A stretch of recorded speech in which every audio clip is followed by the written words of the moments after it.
Sabutin deh bang syaratnya. Bang, saya dengar Babe Haikal cinta sama yang namanya budaya bang. Iya, Bang. Oh, bil khusus sama budaya Betawi bang yang ada di Jakarta. Iya enggak? Jadi persyaratannya mah bang simple aja bang. Sesuai Undang-Undang Nomor 5 tahun 2017 Waduh. tentang pelestarian budaya Betawi bang. Wah, iya. Iya. Tapi begini, nih abang dengerin baik-baik syaratnya bang. Iya. Beli labu, pilih yang utuh, pilih yang mateng, jangan yang busuk. Kalau abang bisa ngerubuhin saya punya palang pintu, abang dan Babe Haikal saya persilakan untuk masuk. Apa deh? Kajian Beb, Ayo kan. Bantu nih. Kalau mati masuk keranda. Cakep. Kalau diusung masuk kuburan. Cakep. Kalau udah poin-poin sampai kalah, Cakep. gue yang turun tangan. Maju.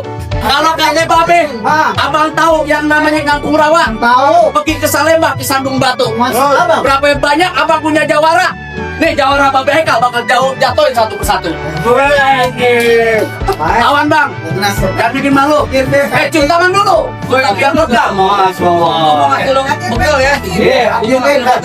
Iya. Dangdut tadi kecapi. Cakep. Lo turun, gue yang mati. Ayo dimana? Jangan jawaranya enggak. Jangan dulu, Be. Ntar THR lagi turun.